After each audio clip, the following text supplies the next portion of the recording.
ढेंचू ढेंचू ढेंचू।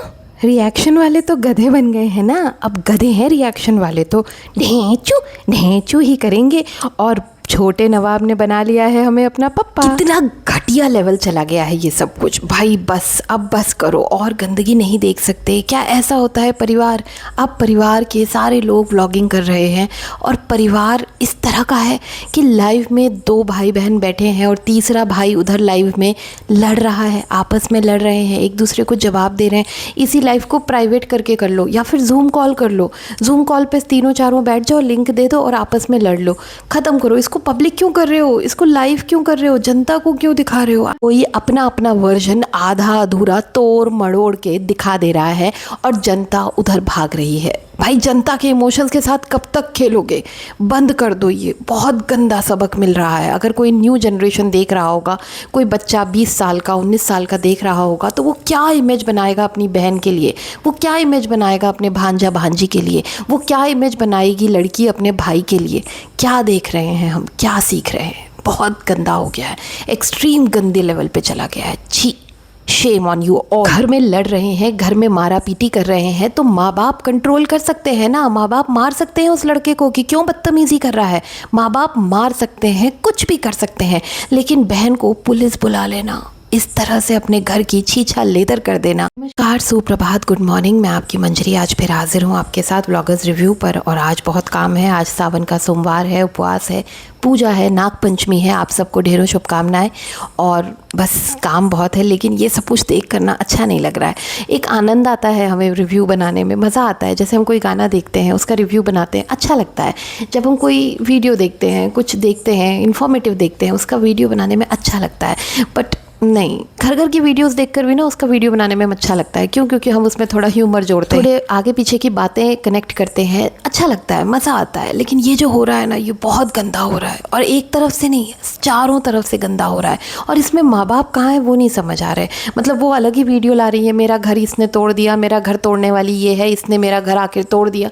अरे आपका घर उसी दिन टूट गया था जिस दिन आपने पुलिस बुला ली थी। आंटी कहना है कि मेरे बच्चे को मरने का कह दिया, इतना बड़ा बद्दुआ दे दिया, बहुत गलत बात है। भांजा भांजी तो कहना ही नहीं चाहिए। मैं तो कहती हूँ कि दुनिया के किसी बच्चे को या किसी भी इंसान को ऐसी बात नहीं बोलनी चाहिए।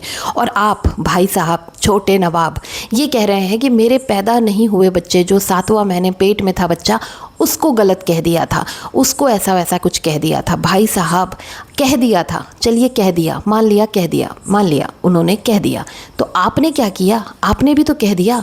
तो आप में और उनमें अंतर क्या है? आप उनको दोषी कैसे ठहरा सकते हैं? आपने भी वही किया। उन्होंने आपके बच्चे को, जो पैदा नहीं हुआ था, जो पेट में था 7वें महीने में, उसको कह दिया।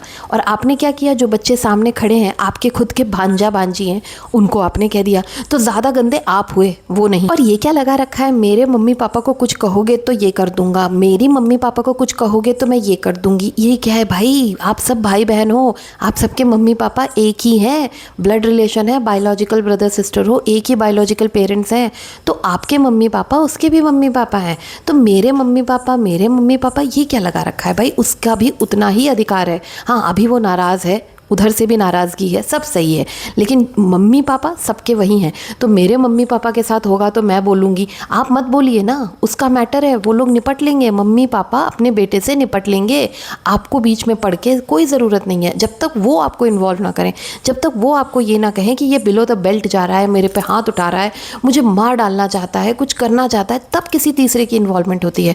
अगर माँ बाप बेटे से बात कर रहे हैं और मैरिड बहन है, तो उसे भी एक डिस्टेंस मेंटेन करना चाहिए, हर मैटर में नहीं कूदना चाहिए। यूट्यूब पे मैं एक अकेली थी जिसने इस बहन की तारीफ में एक वीडियो बनाया था। आप लोग कहेंगे तो मैं ढूंढ के कम्युनिटी पे लगा दूंगी। जब ये कान का ऑपरेशन कराने गए थे बैंगलोर, तब मैंने एक वीडियो बनाया था कि इतने अच्छे बहन जीजा भगवान सबको दे, इतना अच्छा, इतने प्यार से टेक केयर किया था, जैसे अपने बच्चे का टेक केयर करते हैं ना, वैसे बिना पत्नी के या माँ के गया था वो लड़का। लेकिन क्या हुआ? आपने क्या किया? आपने उस बहन को इस तरह से बेइज्जत कर दिया। और आप इतना प्यार करती थी उस लड़के को, अपने बेटे की तरह प्यार करती थी, इतने क्यों गैप ला दिए यार? इतना कम्युनिकेशन गैप क्यों आ गया कि चीज़ें इतनी पाइल्ड अप हो गई? जब वो 2 साल का था आपका बच्चा, तब वो उसको कुछ कहता था, तो आपने गुस्सा तभी क्यों नहीं दिखा दिया? आप उस गुस्से को अपने अंदर रख कर क्यों बैठी थी कि जब इसका बच्चा होगा तब निकालूंगी ये गुस्सा? आपको अगर ये गुस्सा था कि वो जेरी का खाना आपके बच्चे को नहीं देता था या आपके बच्चे का खाना जेरी को दे देता था, गॉड नोस क्या गुस्सा है ये मुझे समझ नहीं आया। भाई आप लोग इतने अमीर बनते हैं, हर कोई जाकर बेहोश टॉक पे बोलता है हम लाख रुपए कमाते हैं, हम लाख रुपए कमाते हैं और पता नहीं और न जाने कितने साइड बिजनेस चल रहे हैं, तो कुत्ते का खाना और भांजे या भांजी का खाना क्यों मिक्स हो रहा है? क्यों एक ही चीज़ पे अटके हुए हो? अगर एक अंडा है तो 4 और मंगा लो, अगर 1 किलो दूध है तो आधा किलो और मंगा लो, अगर घर में पेट पाला है तो उसके भोजन का ध्यान तो रखना पड़ेगा ना। साहब ये भाई साहब के तो छोटे नवाब के तो क्या ही कहने, पता नहीं कैसे नवाब है। अगर वो कह रही है कि ये दूध मेरे बच्चे का है या ये अंडा मेरे बच्चे का है, तो आपको इतना प्यारा है आपका पेट, तो आप बाज़ार से लेकर आइए और उसे खिलाइए, तब प्यार दिखता है। आपको वही लड़ झगड़ के क्यों खिलाना है? कैसे मामा हो यार, कितने साल के हो तुम? वैसे वो बता रहा था कि तुम 26-27 साल के हो। हाँ, वैसे आप खुद बता रहे थे कि आप 30 साल के हैं। तो कैसे छोटे नवाब, कैसे भाई हो तुम, कैसे मामा हो तुम कि बच्चे की चॉकलेट छीन के खा जाते थे? और कैसी बहन हो तुम यार कि एक भाई ने अगर बच्चे की चॉकलेट छीन के खा भी ली तो आप उसको दिल में गर्ज लिए बैठी थी कि जब इसकी बहू आएगी और जब लड़ाई होगा, जब इसका बच्चा होगा, तब हम ये पूरी बातें निकालेंगे कि मेरे बेटे की चॉकलेट खींच के खा गया था वो। ये बातें इसलिए हैं, मतलब ये सब कुछ जो इतना गंद हो रहा है पब्लिकली हज़ारों लाखों लोगों के सामने, ये इसलिए हो रहा है कि वो अंडा नहीं देता था, वो चॉकलेट खींच के खा जाता था। वो भी कब? जब वो 2 साल का था, यानी कि तब इनकी बहू नहीं आई थी, तब वो मैरिड नहीं था। तो तब अगर उस बेटे से प्रॉब्लम था, भाई से प्रॉब्लम था, तभी लड़के उसी मोमेंट लड़के ख़त्म कर। बहन जी का ये कहना है कि भाई वैसे तो बहुत पेट पेट पेट पेट करता था, मेरे बेटे का खाना भी उसको खिला देता था, इतना प्यार दिखाता था पेट से, लेकिन जब खुद का बच्चा हुआ तो उसके बालों से दिक्कत हो गई तो उसे कमरे से निकाल दिया। भाई साहब हमने देखा है लास्ट दिन तक वो उनके कमरे में ही सोता था। इनफैक्ट हम सब वहाँ पे बोलते थे कि यार कैसा आदमी है, उसके बाल झड़ रहे होंगे, उसके बाल, उसमें कीड़े हैं, इस बच्ची में पड़ जाएंगे, ये सब कुछ हम बोलते थे, लेकिन वो वहीं सुलाता था।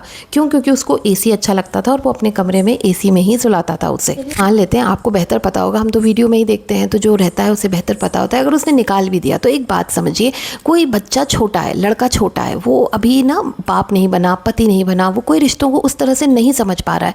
और बच्चे के साथ अगर वो बहस कर रहा है, बच्चा भांजे के साथ लड़ रहा है या भतीजे के साथ खेल रहा है, मस्ती मजाक कर रहा है, चॉकलेट खींच रहा है, जो भी कर रहा है, तो उस चीज़ों को जब वो बड़ा हो जाता है, जब उसकी शादी हो जाती है, वो खुद बाप बन जाता है और वो खुद देखता है कि उस पेट से बाल जा रहे हैं, कुछ प्रॉब्लम हो रही है, तो वो एक डिसीजन लेता है। तो वो अब समझ गया है, अब वो समझदार हो गया है। उसे थोड़ा वक्त तो देते, उसे मौका तो देते कि वो समझता कि एक बाप बनने के बाद बच्चे की कीमत क्या होती है, एक माँ जब जन्म देती है एक बच्चे को तो कैसा महसूस करती है, तब शायद वो अपने भांजे भांजी के, अपनी बहन का कद्र समझ पाता। और भाई बड़के नवाब का तो अलग ही माहौल चल रहा है। वो बस ये मास्टरमाइंड तो वही है जो म्यूट करके कान में कुछ बोलती है।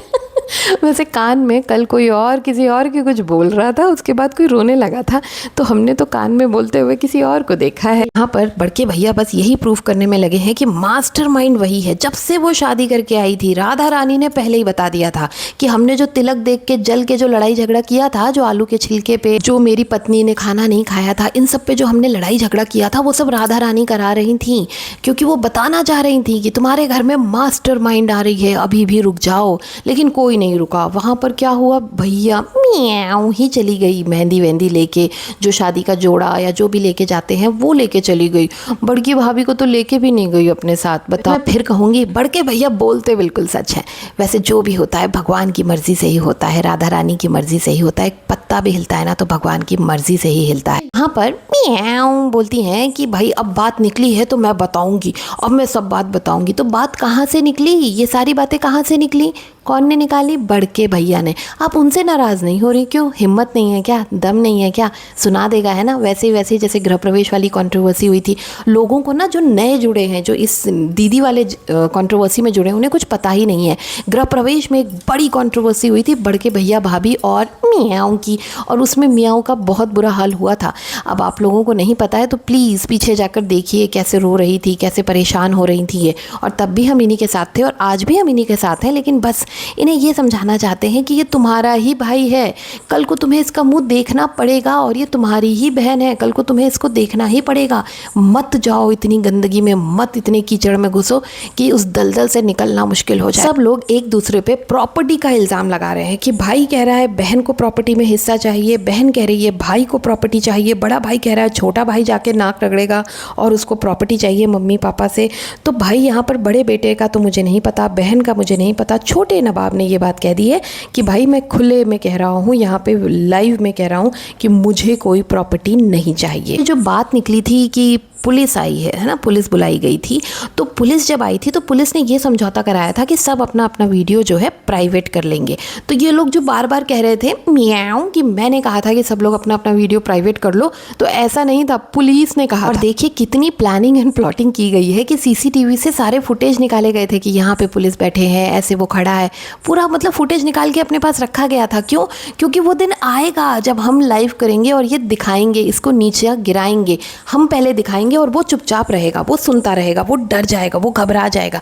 लेकिन जब वो जवाब देने आ गया तो बौरा गए, फिर कहने लगे कि हमारे बारे में बात करोगे तो फिर हम तुम्हें नहीं छोड़ेंगे, हम कह रहे हैं तुम चुप हो जाओ, इसके उसके पैनल पे मत जाओ। मैंने कहा था ना, ये हमेशा सच बोलते हैं बड़के भैया। इन्होंने यहाँ पे भी ये बात साबित कर दी कि ये सबका कोई ना कोई राज, जो सब कहते हैं ना सीसीटीवी कमरों में, याद है ना, हाँ, निकाल के रखते हैं अपने पास, अपने जो क्या बोलते हैं उसे, अपने लॉकर में संभाल के रखते हैं, और जब ज़रूरत पड़ती है तो ब्लैकमेल करने के लिए दिखा देते हैं। बस आदमी वहीं से चुप हो जाता है। अब समझ में आया बहुत सारे लोगों का पक्ष क्यों नहीं आया। एक बात छोटे बेटे ने कही कि ऊपर पापा कह रहे थे कि पार्टी करेंगे। यस, इनके पिताजी बड़े खुश थे, बच्चा पैदा भी नहीं हुआ था, उन्होंने कहा था, पैदा होने ही वाला था 2-3 दिन में, तो उन्होंने कहा था कि मैं पूरी गली सजवाऊंगा, पूरा घर सजवाऊंगा और छत पे पार्टी करूंगा और सारा अरेंजमेंट मैं करूंगा।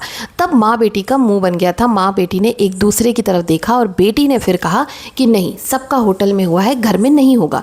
तब पापा ने कहा कि नहीं, घर में ही होगा, मेरे बच्चे की पहली पार्टी है, मैं घर में ही करूँगा। तब इन्होंने फिर बहुत स्ट्रॉन्ग स्टेप से बोला था कि नहीं, घर में नहीं होगा, आप नहीं समझ रहे हैं, होटल में ही होगा। तो देखिए यहाँ से इनको प्रॉब्लम थी। भाई वो दादा हैं, दादा की मर्जी, वो कैसे भी करना चाहें, कुछ भी करना चाहें, आप कौन होती हैं बोलने वाली। जब आपके बच्चे का फर्स्ट बर्थडे करना था तो उन्होंने पूरी मेहनत की ना, उन्होंने सब कुछ संभाला, आपके ससुराल वाले तो नहीं आए थे संभालने, उन्होंने ही सब कुछ संभाला, तो वो कर रहे थे। जब वो अपने पोती के लिए करना चाह रहे थे तो आपको क्यों मिर्ची लग रही थी, आप क्यों मना कर रही हैं। वैसे एक बात तो है, ये परिवार पूरा कांडी है, क्योंकि छोटे नवाब ने कहा कि जब तुम्हारे ससुराल में, ओहो, तुम्हारे घर में जो भी कांड हो रहे थे, तब तुमने पुलिस क्यों नहीं बुलाई। हाँ भाई, आप इतनी पढ़ी लिखी हैं, इतनी समझदार हैं, तो आप जब पुलिस बुला लेती हैं घर की लड़ाइयों में तो तब भी बुलानी चाहिए थी। ससुराल में नहीं बुलाई, हाँ मायके में भाई के लिए बुला ली। मुझे एक बात नहीं समझ में आई कि छोटे बेटे को जो बहन है उसने कहा कि मैं तुम्हें श्राप देती हूँ या मैं तुम्हें बद्दुआ देती हूँ, तुम्हारा बच्चा मेरे जैसा हो जाए।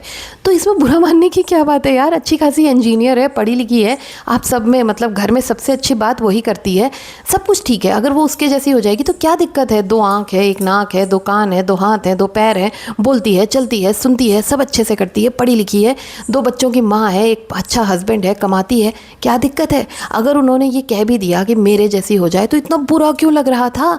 छोटे नवाब जी, आप भी कुछ कम नहीं है, आपने ही अपनी बीवी और अपनी पैदा हुई बच्ची की छीछा लेदर करने में कोई कमी नहीं की। वैसे घर का भेदी लंका ढाए, हाँ, बहन को अच्छे से पता है, इनफैक्ट माँ और भाई और पापा सबको अच्छे से पता होगा कि पुलिस से बहुत डरता है छोटा वाला बेटा। हाँ जी, वो एक बार पटना गया था, वहाँ पे ट्रैफिक पुलिस ने रोक लिया था, लाइसेंस आरसी वारसी मांग लिया था, तो वो बौरा गया था, बहुत डर गया था, घबरा गया था। उसने एक वीडियो छापा था उस पर, तो बाकायदा वीडियो में हमने देखा था कि वो कितना डर गया था। तो इन लोगों को अच्छे से पता है कि पुलिस से डरता है, और पुलिस आकर जब कहेगी कि निकल जाओ घर से, तो फिर इसे निकलना ही पड़ेगा। छोटे नवाब ने ये इल्ज़ाम और लगाया है कि जो मेरे 2-3 रिश्तेदार, जो मतलब मौसी की बेटी और बुआ जो मेरे साथ हैं, उनको भी भड़का दिया गया है। उन लोगों ने फ़ोन करके कह दिया है कि अब हमारा तुमसे कोई रिश्ता नहीं। तो फिर बहन जी कह रही हैं अगर ऐसा है तो सबूत लाओ। कैसे सबूत लाएगा, वो लोग तो एक्सेप्ट नहीं करेंगे ना सबके सामने, क्योंकि वो तो डरे हुए हैं। और यहाँ पर बहन जी ने ये भी कह दिया है कि मौसी हो चाहे बुआ हो, सब एक हो ही जाएंगे। जब मौसी बुआ सब एक हो जाएंगे तो भाई बहन भी एक हो जाएंगे ना, बच्चे भाई बहन एक हो जाएंगे, माँ बेटे एक हो जाएंगे, तो क्यों इतनी गंदगी करना। यहाँ पर इन्होंने एक बात और कर दी, अपने बड़े भैया का साथ दे रही है ना, तो बड़े भैया के लिए एक इन्होंने बहुत अच्छा काम कर दिया कि भोपाल के बारे में तुम जो भी जानते हो वो वही जानते हो जो सब लोग जानते हैं वाईटी पे। मतलब छोटे बेटे को कुछ पता ही नहीं है, जो साथ में पुलिस स्टेशन के चक्कर काट रहा था, जो साथ में घूम रहा था, जो अस्पताल लेके गया था जब मॉर्टिन मच्छर भगाने के लिए किया था, वो सारी चीज़ों के लिए तब छोटे बेटे को कुछ पता ही नहीं है। वो इतना इमेच्योर है कि उसे कुछ समझ ही नहीं आता, उसे कुछ पता ही नहीं है, तो वो कुछ क्या ही बताएगा। अगर अगर वो कुछ बता भी देगा तो आप लोग समझ जाना कि सब झूठ है, क्योंकि उसको कुछ पता ही नहीं है। देखिए कैसी लड़ाई है, भाई बोल रहा है मेरे बच्चे को ऐसा बोला, बहन बोल रही है मेरे बच्ची को ऐसा बोला। अरे भाई ये लोग आपस में मिल लो ना, आपस में लड़ लो, एक एक थप्पड़ मार लो, 10-10 थप्पड़ मार लो और यहीं पे अपने गर्जेस ख़त्म करो। रक्षाबंधन आ रहा है, मिलकर एंजॉय करो, राखी बांधो। पर वो तो कह रही हैं कि वो राखी भेजेंगी ही नहीं। ऐसा नहीं होता, रक्षाबंधन ज़िंदगी भर का त्यौहार होता है, बातचीत हो ना हो ज़रूर भेजिएगा।